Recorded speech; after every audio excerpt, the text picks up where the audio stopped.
Good morning. I always have props, you know that, so I got to get them ready. I am a German of German descent, and I'm told quite often that I'm bullheaded. I think God knew that when he recently used a banana and French delicacy pâté de foie gras to teach me the difference between thankfulness and gratitude. On October 2nd through the 5th, just recently, 30 of us men helped give a spiritual retreat at the Michael Unit, a maximum security prison in Palestine, Texas. The locals pronounce it Palestine to distinguish it as the Holy Land of Texas rather than the Holy Land of the Middle East. The month before, it had the highest death rate of any prison in the country due to 11 suicides. The initial attraction for the retreatants is the food we bring, but that quickly changes to the testimonials we lovingly share. The offenders, as we are asked to call them, never receive vegetables, fresh fruit or vegetables.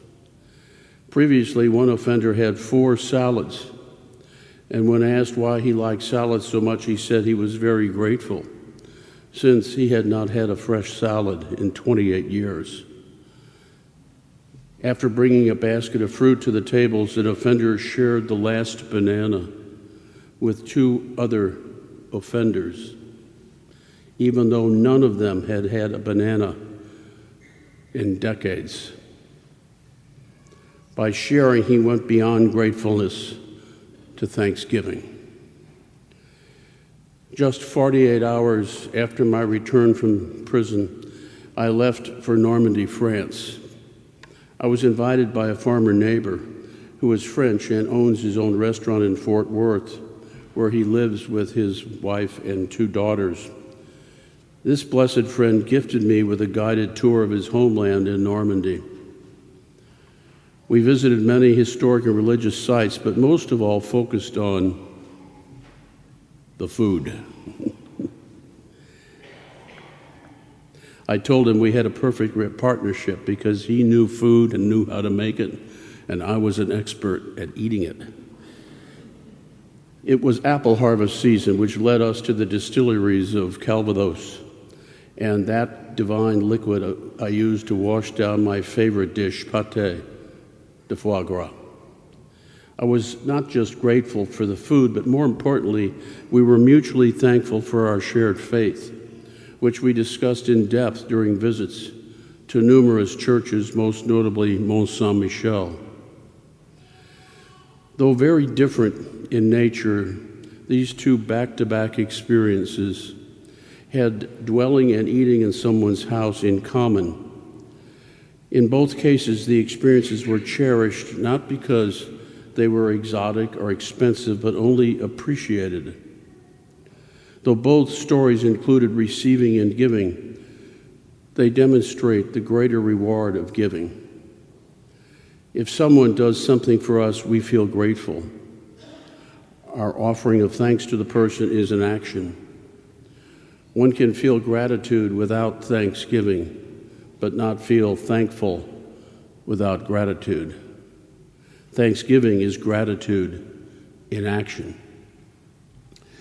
We are all familiar with Psalm 27, verse 4, which says, "I seek to dwell in thy Lord's house all the days of my life." But in today's gospel, Jesus invites himself to Zacchaeus' house. Perhaps presumptuous for a human to do that, but not for God, who already dwells there.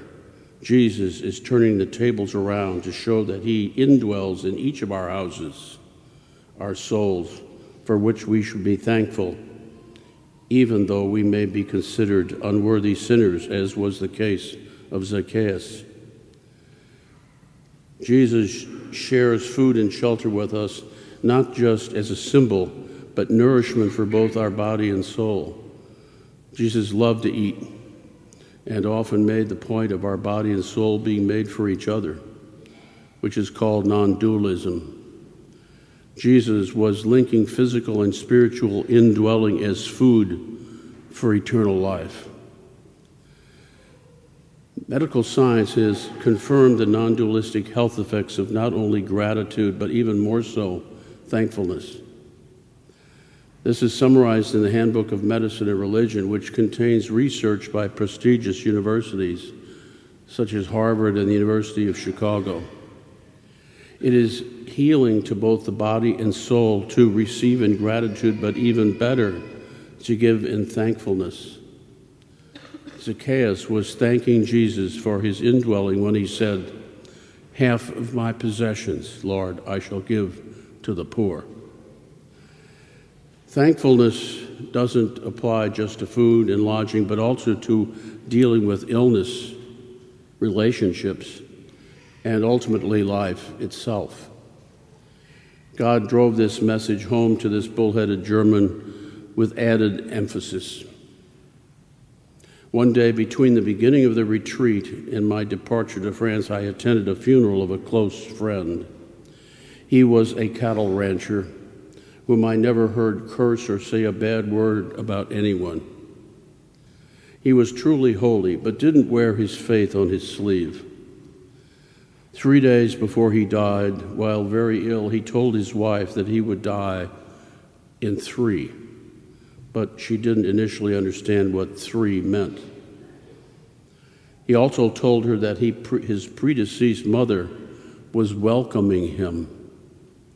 He said to his wife that he experienced the certainty that there is a heaven. This is a not uncommon near-death experience. We were all truly thankful for his life, which was a true gift from God. William Shakespeare eloquently described this when he wrote, "O Lord, that lends me life, lend me a heart replete with thankfulness." But how can we cultivate thankfulness? Both religion and science give some advice. The most important thing is to focus on what we have and not what we lack. Here are a few suggestions from the Harvard Health Publishing. Write a thank you note to someone for their kindness. Keep a daily journal on gifts received that day. Pray daily. Yes, this is from Harvard. Thanking God for his gifts. Meditate sequentially with thankfulness. First, on the gifts received from someone we love. Second, on the gifts from a stranger. And finally, on the redeeming qualities of someone we dislike. Soon we will be celebrating Thanksgiving. For millennia, almost all religions and cultures, even Native American Indians, around which Thanksgiving was started, fasted before a feast. Religion links prayer and fasting to cultivate thankfulness. When I expect a large, delicious meal, it is always better to arrive hungry. No one would feast before the feast, but instead fast before the feast. When we let go of our desires through fasting, we unconsciously refocus our attention on others rather than on ourselves. This leads to more charitable giving to those less fortunate. It leads to the physical and spiritual healthful actions of thankfulness. During this week dedicated to vocation awareness, may God help us to be open to all possible vocations in discerning which is best for us to give to others.